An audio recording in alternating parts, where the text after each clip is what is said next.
Now, two pigeons bemoaning the fact you can stream DirecTV satellite-free. These humans can stream all the top-rated national news channels on DirecTV, and now with no satellite dish. This just in. Weather, sports, election coverage. DirecTV has it all, but something is missing. The satellite dish. What are you doing? I'm reporting the news. Back to you, Bob. Here's some news. You're a buffoon. Stream the top-rated national news channels. No satellite dish. Visit DirecTV.com. Internet required. Top-rated news based on 2023 Nielsen ratings. This episode is brought to you by Allstate. Some people just know they could save hundreds on car insurance by checking Allstate first. Like, to check you have the tickets in your wallet first before you drive 2 hours to the big game. Seriously, you had one job. Now the closest you'll get to the 50-yard line is parking lot D. Yeah, checking first is smart. So check Allstate first for a quote that could save you hundreds. You're in good hands with Allstate. Savings vary. Terms apply. Allstate Fire and Casualty Insurance Company and Affiliates. Northbrook, Illinois. At Sierra, discover great deals on top brand workout gear, like high-quality bikes, which might lead to another discovery. Getting back on the saddle isn't always comfortable. Good news is Sierra has massage guns. And chafe wipes, too. Discover top brands at unexpectedly low prices. Sierra, let's get moving. Thanks for choosing this free Anfield Index podcast. If you'd prefer to listen to this or any of our other shows without adverts, then now's the time to check out Anfield Index Pro. With AI Pro, you can supercharge your entire listening experience. You'll not only get all of our podcasts without the ads, but you'll have them far faster with our Quick Publish feature available exclusively for subscribers. AI Pro also puts you in the heart of our sound studio, with an option to listen to many of our shows live and interact with the podcasters in real time as the shows are recording. Upgrading couldn't be easier. AI Pro is available on all popular podcast platforms. Just head on over to AnfieldIndexPro.com and get started today.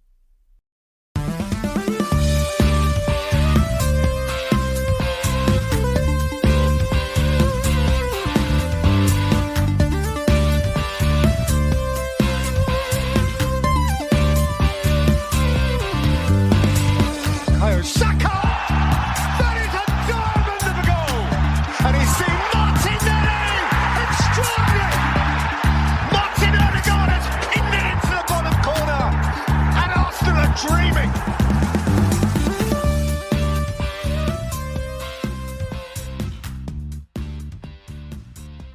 Yeehaw, hello and howdy. How is everybody doing today? I have an exciting podcast lined up today. We are going to be talking about the Liverpool match. This is one where, normally when you come into October, you don't feel like you have must-win matches or matches with this kind of stake. But this one does feel like that kind of match coming into it. Arsenal are already points behind Liverpool and Manchester City, and it feels like if they drop further behind, it could be digging themselves a hole that we don't want to be in again. So to learn more about the match, I have the pleasure of being joined by Dan Kennett from the Anfield Index. I'm going to bring him in now. Welcome, Dan. Did I say your name right? I didn't ask you before. Yeah, absolutely. Okay. Perfect, Scott.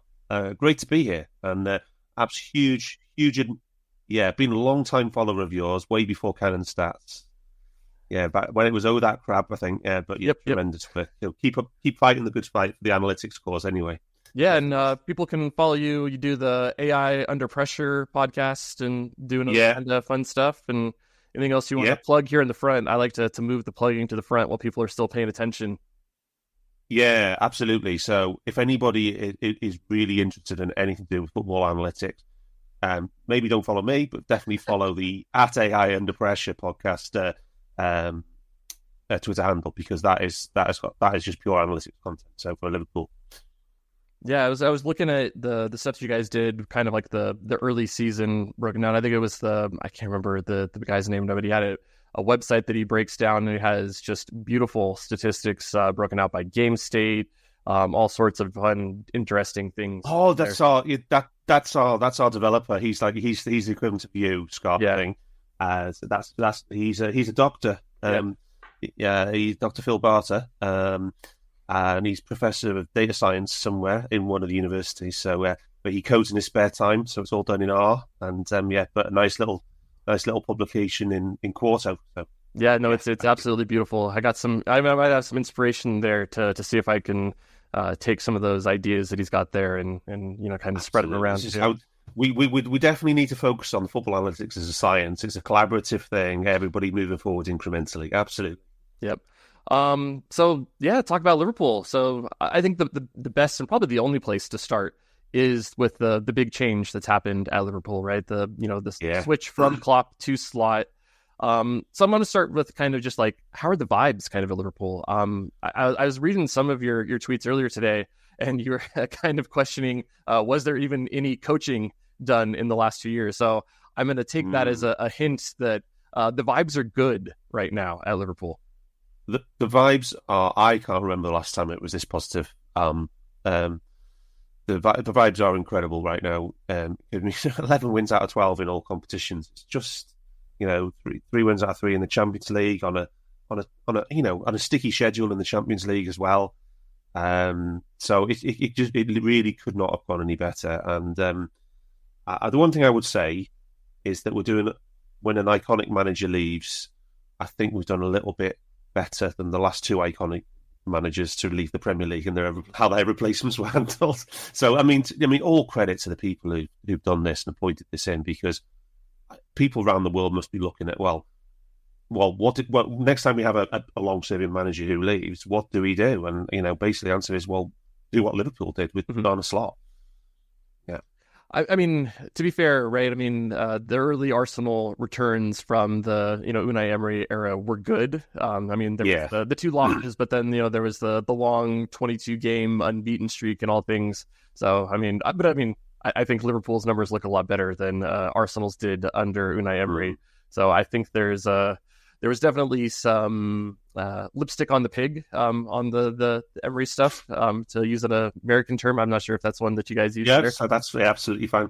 Yeah, that translates well. So is there any doubts within the team, or is everybody kind of seeming like that everybody's pulling in the right direction? Are there any? I mean, I would say the weakest position in the team is left back.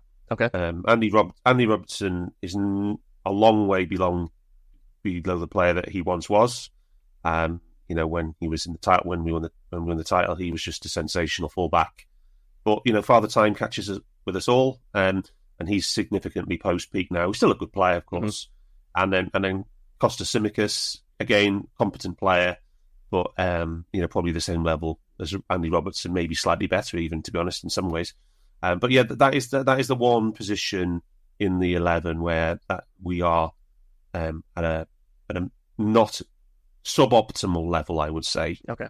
But there's so much strength throughout the team, because one of the things we've always said as Liverpool fans, if you list the top 10 players in the Premier League, at least 4 of them, maybe 5, are going to be Liverpool players, and that's been the case for 5, 6, 7 years. Yeah. And that's still the core of the team. And they're getting older, but they're just still producing.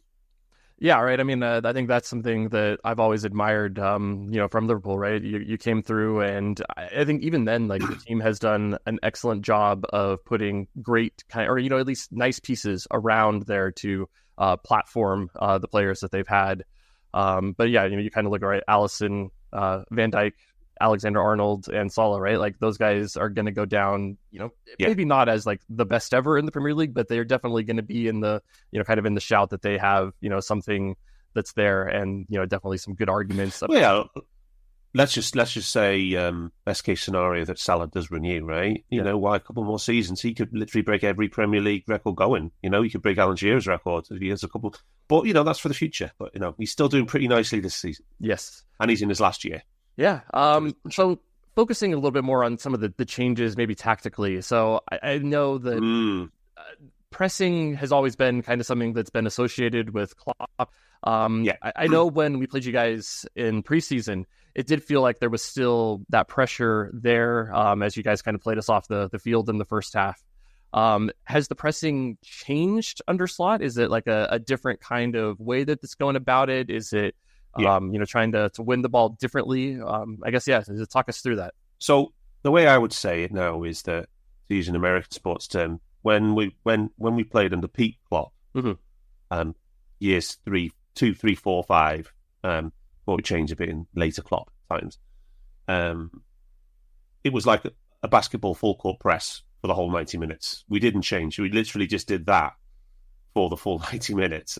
So we always used to talk about heavy metal football. And this was like Metallica, Master of Puppets, the heavy metal peak, absolute or iconic metal. And Slot is much more like I would say, a soft rock cover artist, more like a Toto maybe or something like that. Going back, but yeah, he's much more. It's much more targeted. Okay, and much more mid block now rather than high press, and also. If we don't immediately, we'll really go hard in a counter-pressing situation, but we won't sustain it past the first few seconds. We'll drop into a mid-block fairly quickly now. That seems to be kind of a trend that I've noticed across the Premier League. I wonder if there's something like that. It's a little bit of a realization that with the schedule and the number of matches that teams play, that it's almost just not sustainable to be able to do it. I wonder also if there's some in the Premier League where just like the quality of the teams has gotten so good that I don't know, you come to even like the bottom level teams and you look at Southampton, like they're a team that wants to keep the ball, keep the possession, be able to do that. And you think back, even 5-6 years ago, like that was not the case. Yeah, I mean, the way I would look at it is that football is cyclical, tactics are cyclical. Yeah. And Jurgen Klopp was so successful because the preeminent style when Klopp was getting started was tiki-taka, Barcelona, Guardiola, and gegenpressing was the antidote to get to tiki-taka. And, it was so effective when we, early years of Klopp against Guardiola, that we forced him actually to change the way he played against us, which was almost unprecedented, what Guardiola. And I think Klopp still, probably go down in history as the only manager who's got a career winning record against Guardiola, which is astonishing. Mm-hmm. And I think in recent times there's been a trend. De Zerbi has been at the vanguard, I think, with and maybe also Conte to some extent as well, and some of the other managers in the league about press baiting, and they've shown that you can really kill the gegenpress by playing through it with set patterns of play, particularly from the goalkeeper and the deepest lying defenders and midfielders. And I think teams have become more adept at it. I mean, somebody like Russell Martin at Southampton is trying to do that with not very good players and getting killed. But there are players, when you look at players like Lewis Dunk, what he can do in a system for De Zerbi at Brighton, he did with tremendous effect. And we played Brighton a few times in the 22-23 season and De Zerbi, and they just destroyed us. They showed that we were almost a busted flush. And we tried to do a cover version of a heavy metal track, and we just got played through at will by Brighton, smashed a few times. So, yeah, I think it's just cyclical tactics I would go for. Yeah, right. It's the idea of trying to create transition moments where transition moments aren't there, right? It's kind of create these faux transition chances in possession, which is kind of cool and fun. And it is really interesting to see how these things, the counters to the counters and how things are kind of changing, right? And I think both Arsenal and Liverpool are actually pretty good examples of this, right? Where playing more of the mid block, playing a little bit more of we're just going to cut out the passing lanes and you can keep the ball at the back and we will not be baited, I think is kind of an interesting way. Now it's what is the counter to that, which is that's kind of going to be interesting to work out. So what you'll see when we play you on the weekend is that the two most central players, who mostly have been Jota and Szoboszlai, will be really intense, working really hard in pretty much defensive pressing as well as just counter pressing. But all other positions in the team will be way more passive than previously in the Klopp, except in a counter-pressing situation. So particularly, you won't see, and Gravenberch and the centre-backs in the back four are very passive, and they won't come out of position. And I would say we are kind of almost Arsenal-esque now in the way we line up with a back four, which is quite narrow within the width of the 18-yard box. We don't have two full-backs bombing on anymore. It's only on one side, so quite often Robertson is tucking in alongside Van Dijk into a 3 and not bobbing on at the same time as Trent, which is, again, big change from the Klopp era. So kind of going into the possession play, I think that is something that's interesting. So I think one of the things that always kind of was an outlier under Klopp was that it was a high possession team, Almost kind of right, because like when you are a good team, like that's just kind of like you assume that you're going to have the ball. I think that was one of the things that probably took him a little bit of time to adjust in his time in the Premier League, is that teams are just going to give you the ball. But I think he did adjust quite well, obviously. But he still played an incredibly direct style of play, where the speed up the field was definitely an outlier compared to teams with similar possessions. And then also not necessarily being especially choosy with shots. I think that was something that, you kind of see, really big shot numbers, not like bad shot locations, but a team that didn't turn down, even a decent looking shot at goal. And it seems like that's maybe changed under Slot. Am I off on that, or is that something that you've seen as well? Oh, definitely. No, definitely. They're definitely changed. I mean, again, early Klopp, one of the tactics was literally go direct and go long, almost. To play balls up to the front three, and almost like we were in a situation deliberately losing them, just so we could gegenpress. Yep, exactly. And then go from there.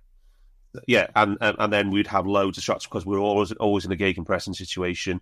Around 25 yards out, edge of the final third, and it's pretty easy to generate shots when the other team is in transition, a negative transition. So, that's one thing we've seen occasionally. We've seen the odd fast counter attack this season under Slot, but it's not the default, should we say?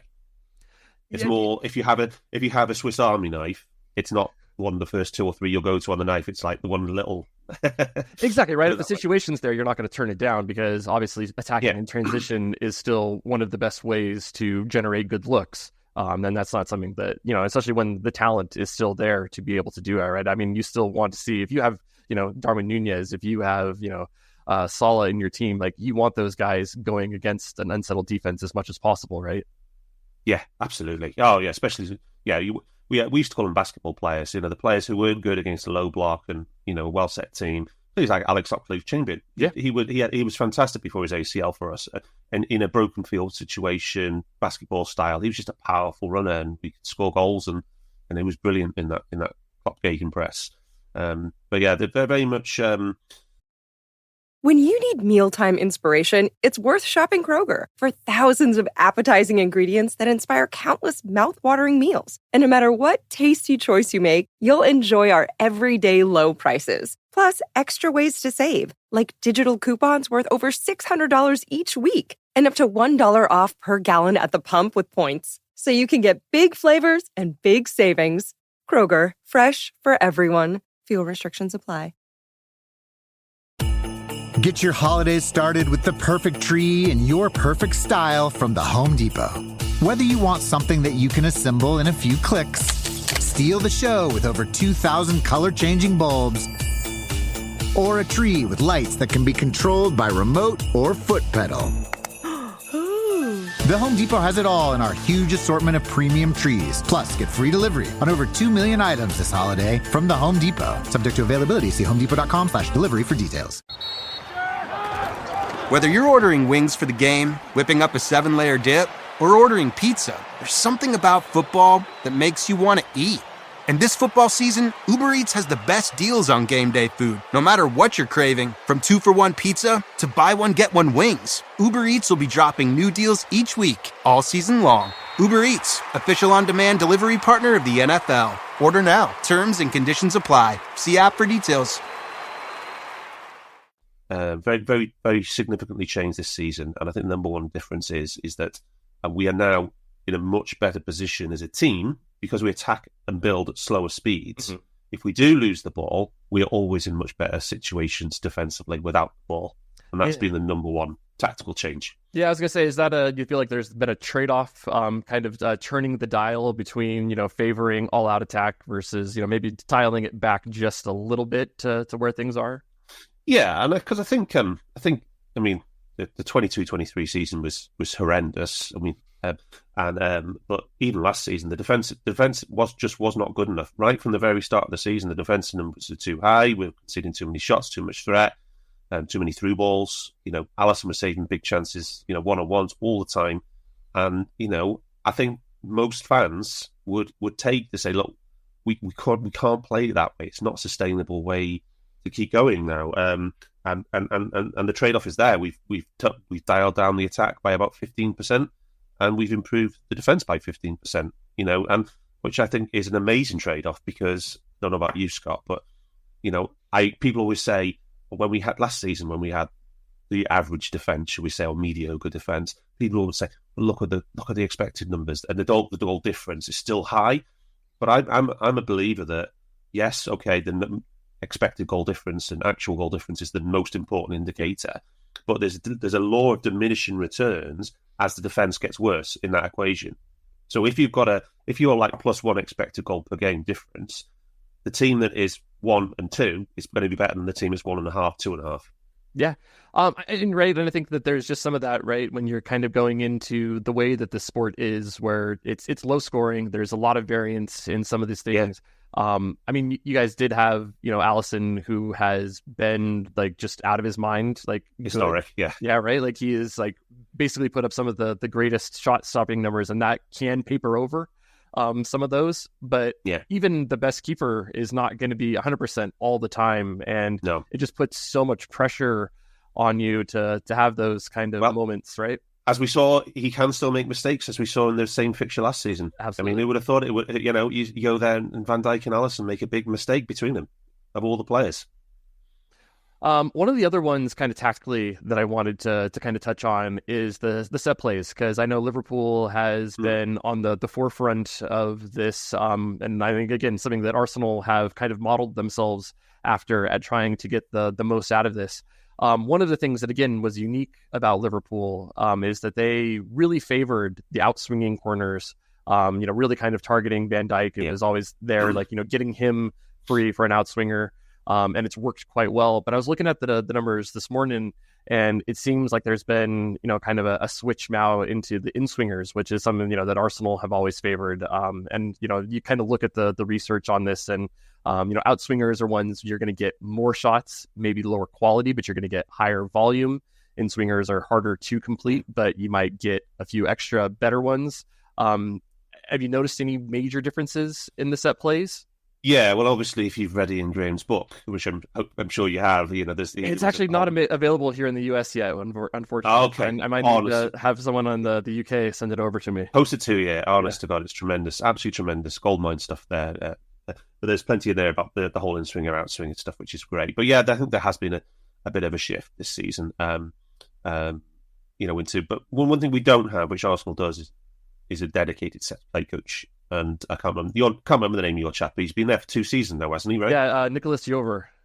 Yeah, and he's got to the stage now where he directs the team from the touchline, and Arteta takes a step back, right? This is let's just like pure NFL style now, isn't it? We've got to that level with Arsenal. What are you doing with it? And we're not at that stage yet. We tried to hire one in the summer, didn't get one, and then we've promoted a chap called Aaron Briggs. I think who joined us in the summer as a video analyst, and so he's now taken kind of de facto set piece role. Biggest change actually though has been on the way we defend on defensive set plays. Okay, we've changed our the way we line up. Van Dijk always used to be in the back zone. We used to have a front post screen for the low corner in. And then we had, along the 6-yard box, we had a front guy on the one corner of the 6-yard box, middle guy, and then Van Dijk was always the back guy, and it was the floater. But Van Dijk is now in the middle of the 3, and most Liverpool fans think, because he's so dominant, he is the best player in the air of the Premier League, that he was always wasted in that back zone. So, but now he's right in the middle, and I think Konaté's now front and Van Dijk middle, with one of the forwards typically at the back.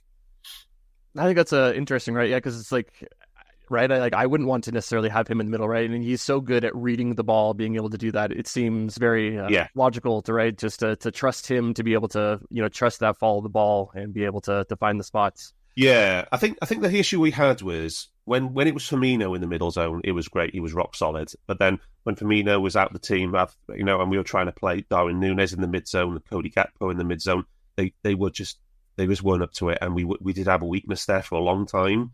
Maybe Núñez isn't quite good on defensive set plays anyway. but so that's the setup now. So it's definitely changed. Yeah, the Darwin Núñez chaos player kind of cuts both ways. Maybe a little bit on that side. Well, I tell you what, if we can take last night's performance of Núñez and say, look, is this the new normal for Darwin Núñez and Arne Slot? Then Arne Slot's just done another thing with the coaching side, because if he can shape Núñez into this, not just a serviceable player, but an effective player in the system, then that'll be his crowning achievement. Right, because I think he has all the tools to be. I always hate the term, but like world class. But I think he does have the elite tools. Like you look at the body type, absolutely right. And like I think his ball striking is fine. I know people worry about the finishing and everything like that, but I don't know. Like I think it's not like a Gabriel Jesus worry for me yet. Well, I would say he's on a par with Jesus. Exactly, okay. Very good player for him in his finishing level. So that's the thing. Can you carry a player who's like that level of conversion? Yeah, obviously, yes, you can. The answer is yes, you can. If your other two are really good, and he gets them from midfield. But yeah. What you can't have is two of them in the front three. Yeah. So I think switching gears a little bit here. One of the things that I think Arsenal fans are using to kind of cope, with how well Liverpool have started off, is pointing to that you guys haven't really played a super hard schedule. So how much until the last two games, right? Yeah, and now you're coming into a little bit of a the schedule getting tough. But how much are you accounting for that? Like I know we're still in small sample size zone, but not quite that small sample size zone, right? We're coming up to this will be the ninth match played in the Premier League.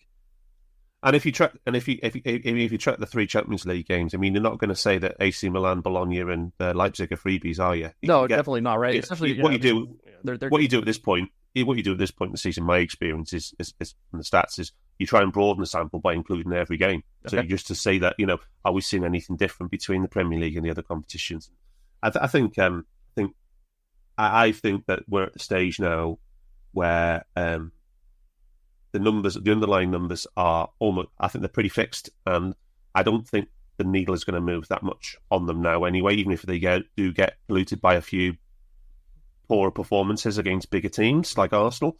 We still conceded less than 1 XG against Chelsea and Leipzig away. That's still pretty good. You take that any day. Absolutely. Right? Yeah, and I think the Chelsea match was pretty interesting. I thought that Chelsea did pretty well against the midfields, and is that something that you got any sort of worry about? Because I think that's something that, again, I look at what Arsenal could potentially line up with physicality wise, and I would ask maybe some. So there's definitely what do we do?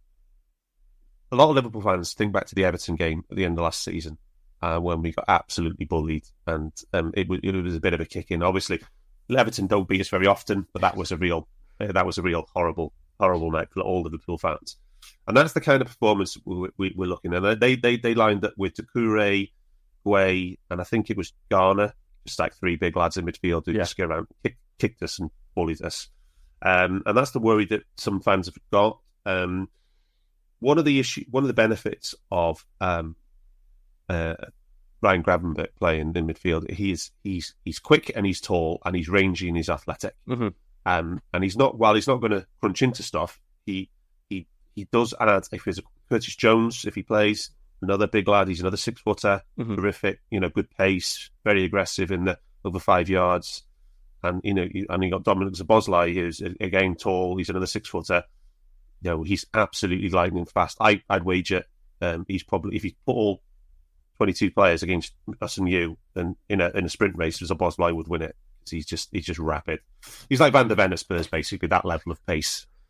But yeah, so it's different. So none of them are what you would call destroyers at all. They're all 6 foot. So we can say, the only short play we've had is McAllister, but he's just different gravy anyway. Yeah, he's a player that I've long admired, and he was a player that I kind of wish Arsenal had gone for when we were thinking about replacing Granit Xhaka. He was a player that would have been high on my list, because I think he just has incredible IQ for reading the space. Well, you just say you don't need him. You got Odegaard, so you don't need him. So he can't. But, we're all a little bit selfish here and wanting to hoard these players. But yeah, I think yeah. I mean, Odegaard is just one of the players. I watch him and I just think he's saying McAllister's football IQ is off the scale good. Yeah, and he's been a massive miss, I think, for Arsenal. And I think that there is a subset of the Arsenal fans that have a weird kind of relationship with him, where he is kind of pushed down as, I don't know how this happens, but there are certain Arsenal fans that kind of want to see less of Odegaard, which always surprises me. Yeah, I know, right? It's okay.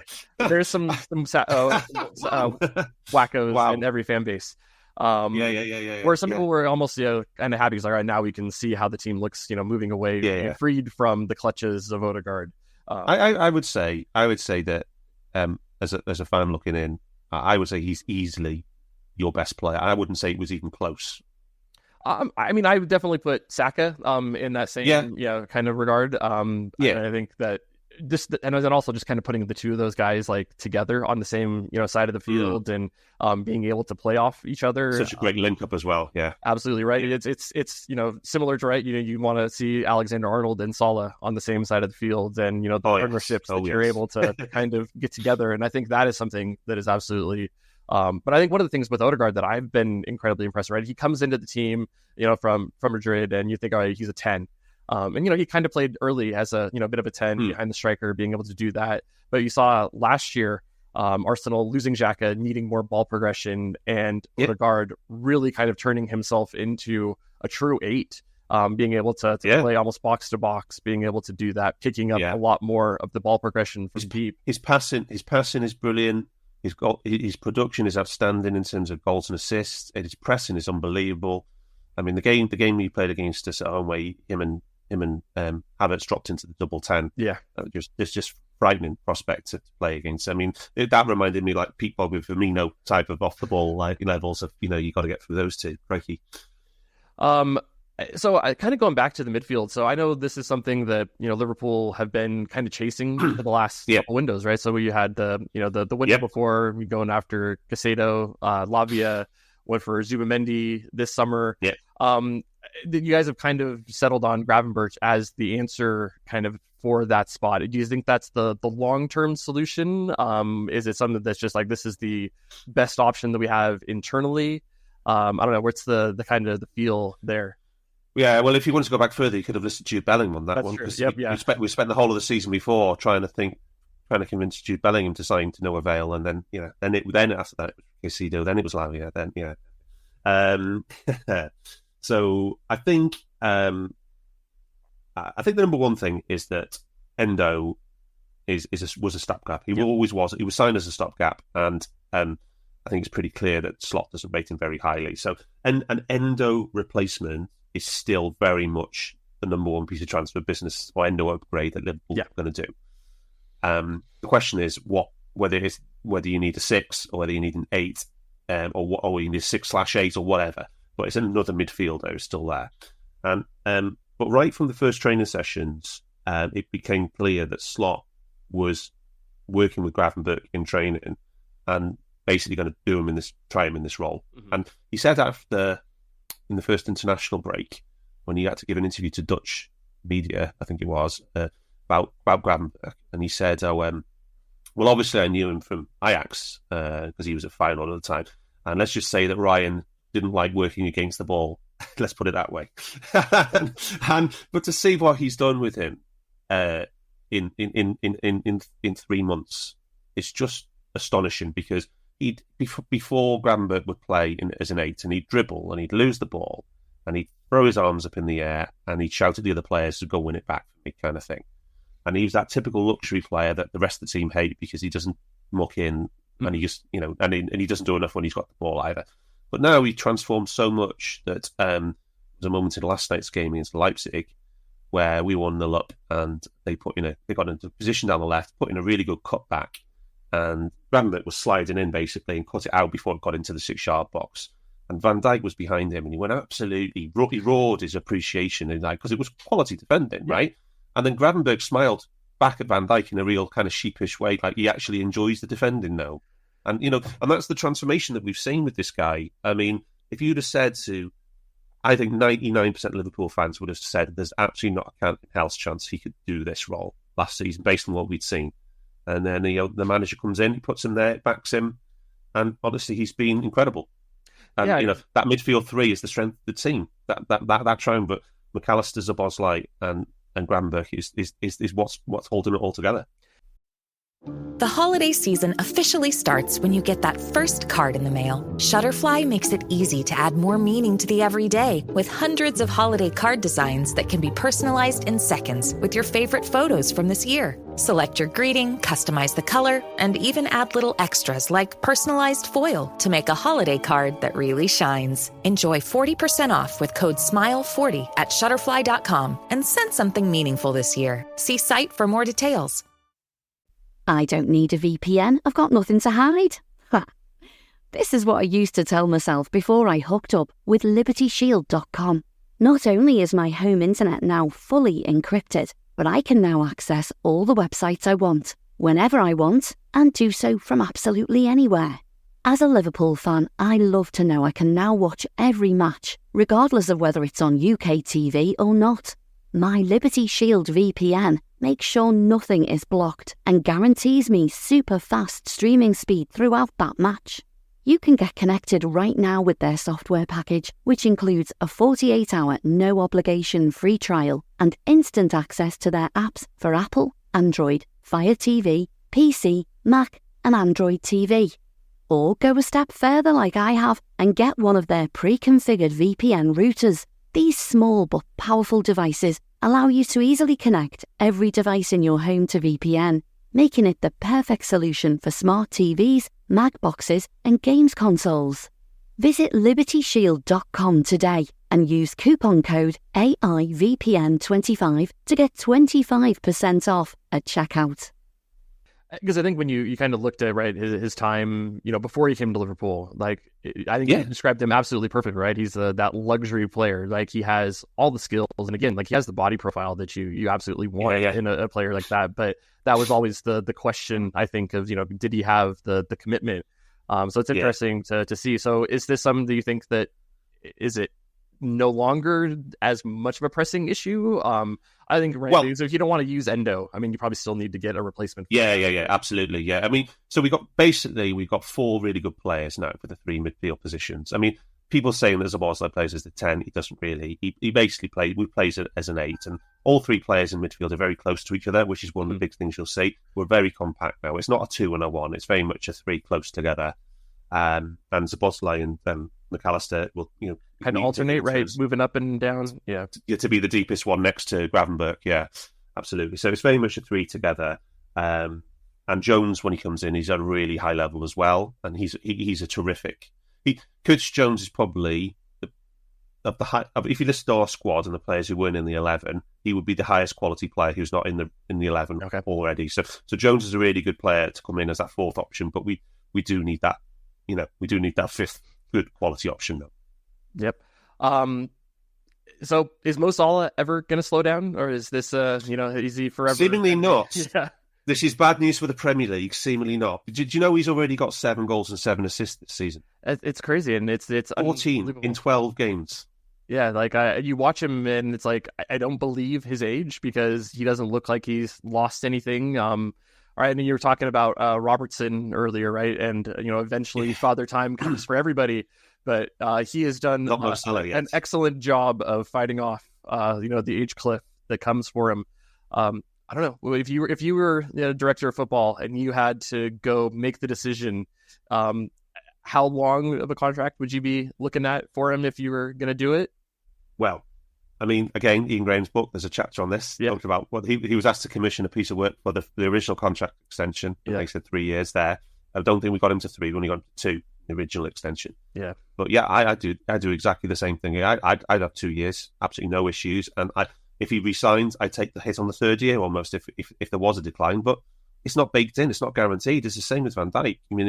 He's 2 years older than Salah, and he's still the best centre-half in the Premier League. And, you could see Van Dijk at 37 still being the best handful of centre-halves in the league.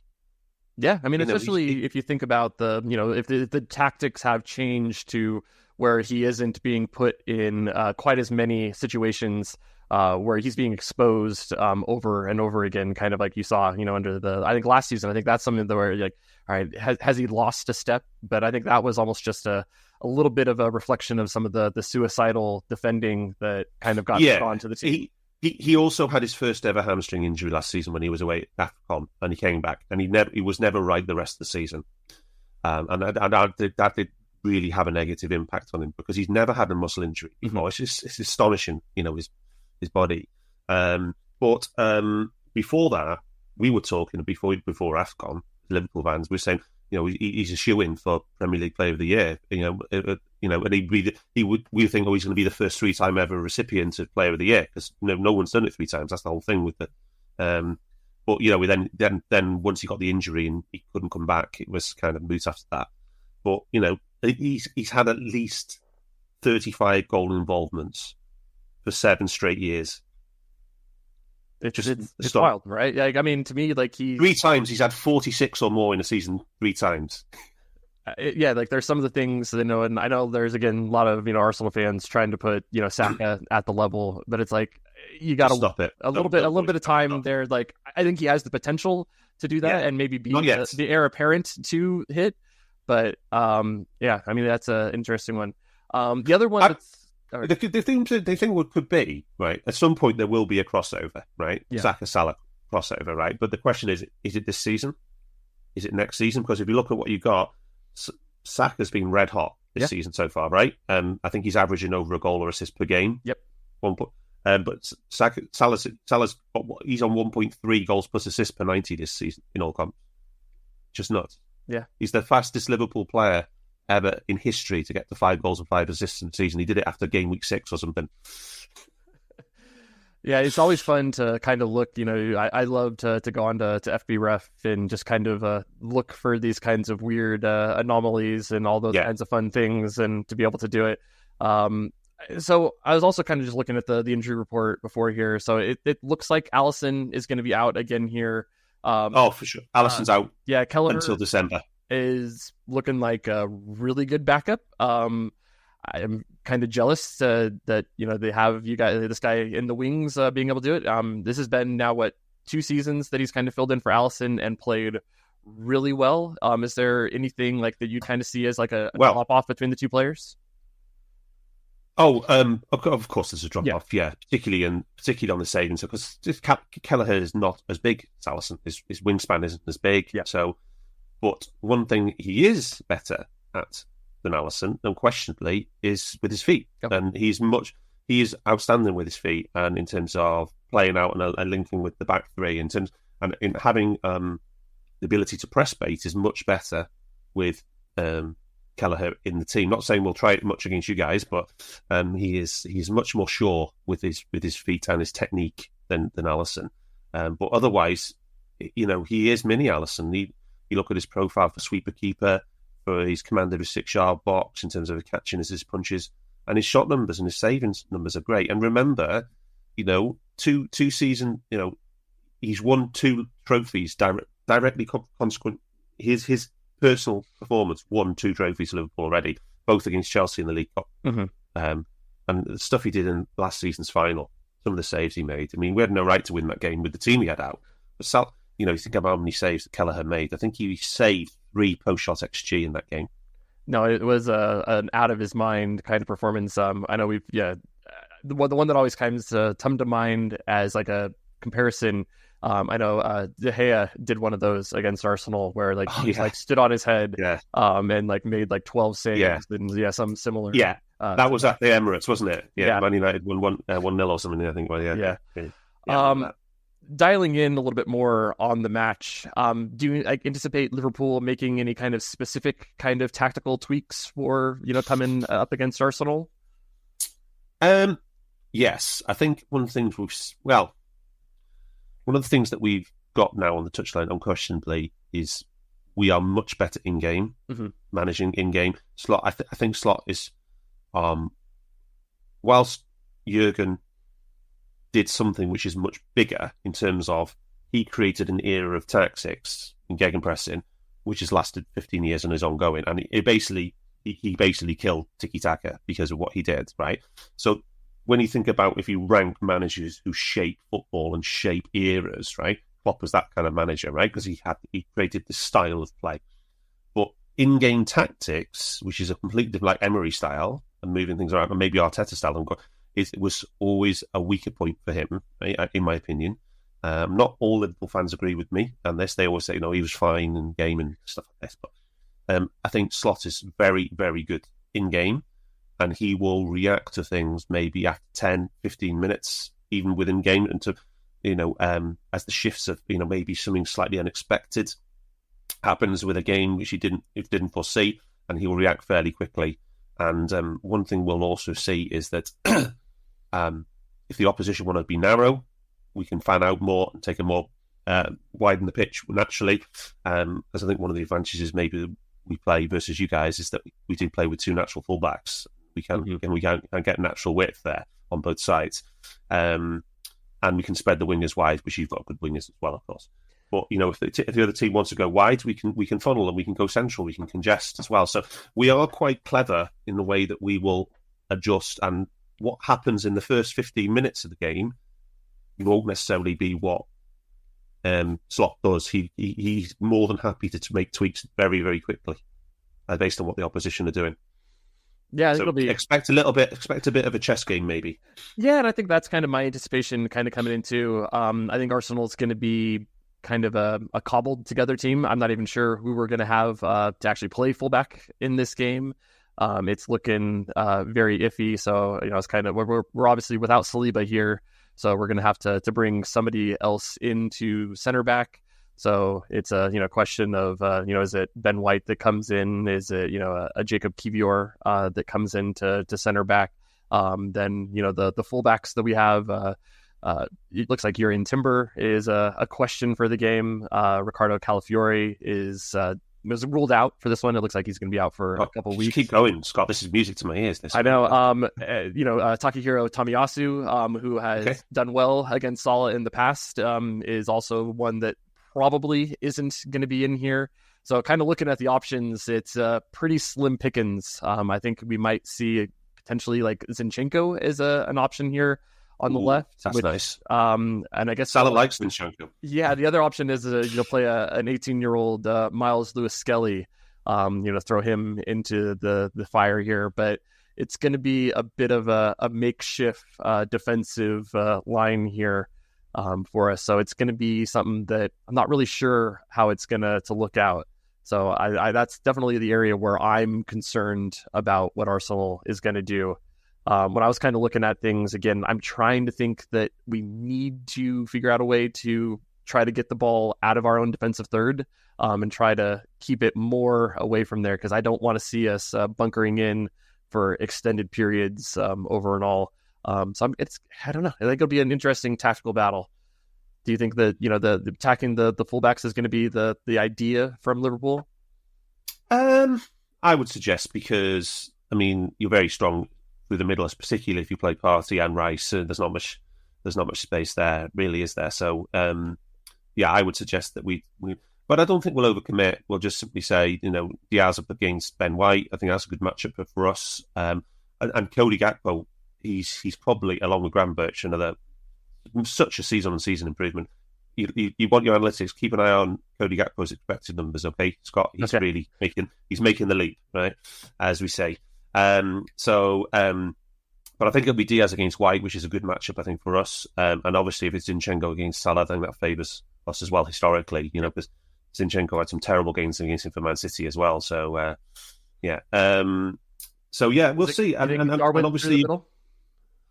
I think we're still waiting for a full prognosis on Jota. Ed, we're assuming it's just bruised ribs, not broken from last weekend. And obviously, there's a chance that he could play. I think if Jota is available, he will go. But I don't, if he doesn't, I think many fans are now happy that Núñez will still work really hard, and plus he's got that physical edge. He might be. He can stretch the play really well, and it's. I think Jota would be first choice. Obviously, Jota's got a tremendous record at the Emirates. Yeah, he's a nightmare guy against us, right? Yeah, one of my favourite stats was I think this was still true at Christmas last year, or maybe the start of last season, that Diogo Jota had scored more goals at the Emirates than Gabriel Martinelli. Yeah, because it seems like we had the Bobby Firmino, the absolutely yeah, he likes Arsenal. Yeah, loved to score against us, and then he leaves, and you replace him with Jota, and he just continues on carries tradition, right? It's just yeah. But that Arsenal are a lot meaner now than we were back then, so it's different, totally different ball game. But yeah, so I don't think it really matters, but I think Jota would be there, and I think Robertson comes back in for Tsimikas at left back. Yeah, I think it's otherwise an interesting matchup. I think it's two really evenly matched teams. I would like Arsenal better if we're closer to full strength, to being able to do it. I think as the injury depletion, I think Liverpool might have the better 11. But again, it's the home match, so it's going to be. I was looking at the bookies, and it's basically kind of a pick 'em, kind of between the two teams, and I think that is about fair. And it could just come down to decisions on the day. Maybe a VAR call or something like that. There's going to be some. I don't think there's going to be much in it. No, I think it's going to be the execution between the two. Yeah, go ahead. Yeah. So what as an everyday Arsenal watcher, what do you think the biggest difference you're seeing this year versus last year is? I don't think there's there hasn't been a major difference. I think one of the things that when I was kind of describing how the team has come about building, it's adding versatility. So when you kind of think back to the 22-23 season when Arsenal really kind of took the leap to being a very good team, you could just kind of close your eyes and imagine how Arsenal played. You knew, right? It's we're going to play the 3-2, the inverting fullback. And that's going to be the build-up, kind of how we played. It's going to be, high possession, being able to do that. And I think one of the things that's really changed is that we have focused on the players that are coming in. Almost all of them can play in multiple positions, and they can play in multiple styles. And I think that is something that Arteta has really stressed, is that this is a team that, we can have a way of playing, but we're comfortable playing multiple styles. This team, can play that high possession. We're going to press you. We're going to be able to do it. But this team is probably equally as comfortable playing in, one of the nastiest kind of mid-low block, absolutely mudding it up for neutral people. And I think it's just kind of a chameleon team that I don't know if you look at Arsenal and you don't really have I don't know how they're going to play. And I think that's kind of the way that I think that Arteta has kind of tried to go with it this year, is that, you don't know necessarily what you're going to get with Arsenal. So one of the things I was come in response to is that from an outsider, I just think, I look at this analytically mainly, that there's almost a bit of a switcheroo here, because that what we're seeing from Arsenal, Liverpool so far this season is the biggest compliment I can give. It's basically like Arsenal last season. You're getting ahead very early in games. You're getting 2-0 up and 3-0 up really well. You're being able to switch off for long periods or controlling the game state well. And there's a very mean defensive unit who don't give up many chances, right? Yeah. And Arsenal are still got tremendous players, but they've got more red cards, they've got more injuries, and it's just like one of the things that you've seen is that I don't think there's been many times throughout your 12 games where you've just been able to just switch off and just cruise in, because you've been in this tense game state, either drawing or 1-0 up or something like that. And what we saw last season for Liverpool was so many games were like 90th minute comebacks. We'd lose the lead all the time, bad defense, and eventually it just took its toll on the team, because we were constantly stressed the whole 90 minutes for like 3 to 6 months, and we ended up falling in a big heap in April, as you remember. We literally fell off a cliff physically because you couldn't run. Yeah, right. It's just exhausting to play that way week in and week out. Yeah. And I think Arsenal, one thing, the biggest I've seen is that you don't have that chance anymore to cruise in games. And that's what's the biggest change. Yeah. And that's what we've been able to do for a lot of the season so far. I was looking at something earlier this week, and Arsenal have the third fewest minutes with the game state, above, 1 goal, right? So, either plus or minus 2. Yeah. So, and that's something that I do focus a lot on, close game state, because I think that tells you a lot about, how a team plays. But yeah, I think that was something last year where we were able to push it past 1 a lot more even, right? I think the only games really this year, like you saw against PSG, I think that was one where, we got the 2 goals in the first half. And then the second half, we did basically play in second gear, like, and that's kind of a weird thing to say, but like we were able to do that. It's such a luxury, isn't it, to be able to do that in a game and see it out, and you've got a good defence, so we can just sit back here and just take it relatively easy. It matters when in aggregates when you build it up over the season. Yeah, right. Because that's less miles of being able to be super high intense, and even the games that we've come back to win by 2 goals, right? Because I think we did that against Southampton and Leicester. But both of those goals, to push it to that 2-goal margin came really late, and those are games that you would hope that you could get that into, maybe the absolutely. I mean, probably the 2 worst teams in the division, so. I mean, as another American sports term, garbage time. I mean, Arsenal don't have enough garbage time at the moment. Absolutely, you need more garbage time. Yeah, because like you kind of look at wanting to be able to get some of the players on. I know that's another thing that we have a youth prospect, Ethan Nwaeri, who is very highly thought of. And I think those moments, like we haven't been able to get him onto the field to be able to do it. We haven't been able to get some of the key attacking players more rest time, be able to bring in, like a Raheem Sterling rather than, a Saka, to be able to get them on the field, or, be able to give more rest to, some of the fullbacks that have had, the heavy workloads to be able to do it. And it's been something I think that I don't know if necessarily any of the injuries that Arsenal have had this year have been due to overwork, but it probably, it's always a messy thing, like with the correlation and causation here, but it probably doesn't help that, you play super high intensity games over and over again. But I think the other thing is, if with the injuries, it's cumulative. Is that you're going to have a few players out, which means the players who are covering for them play more, and then then that increases their chance of getting injured. So what we'll see is the only way we'll see is when we get to March. Is there any impact on cumulative impact of fatigue on the squad come March? Right?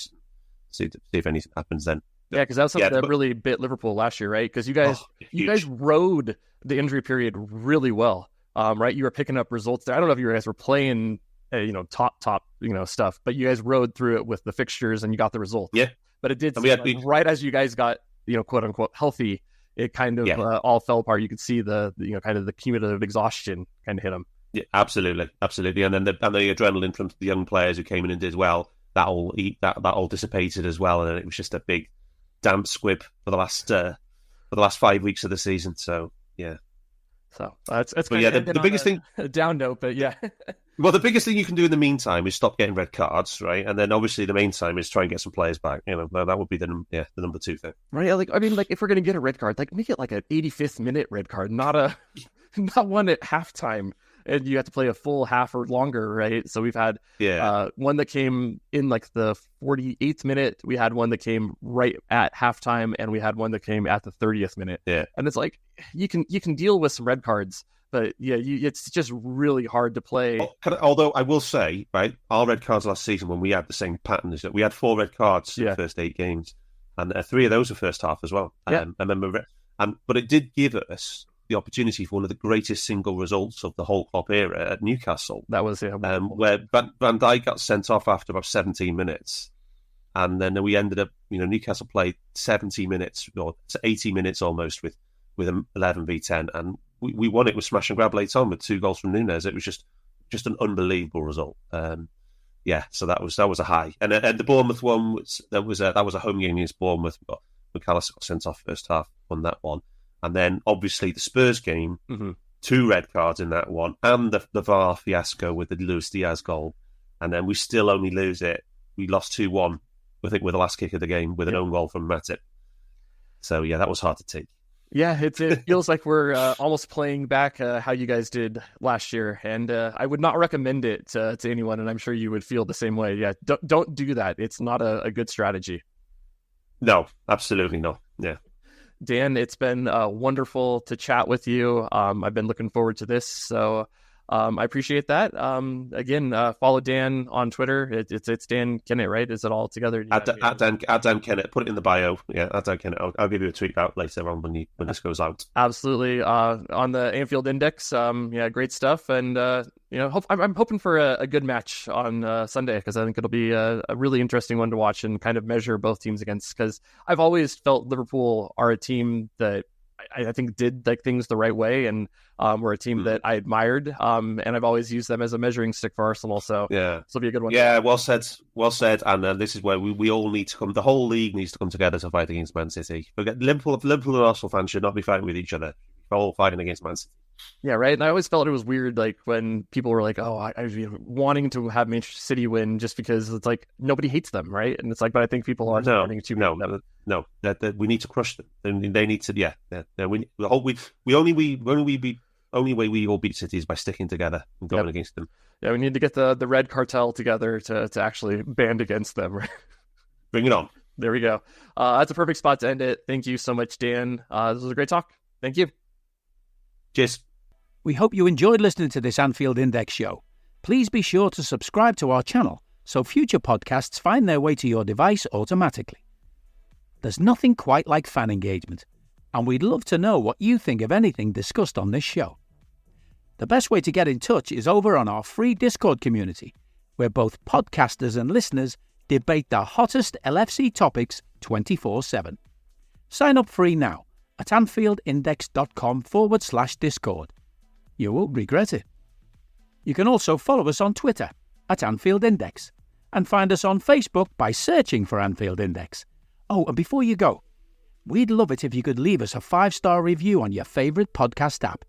It only takes a couple of seconds, and it means the world to the people who create these free shows. This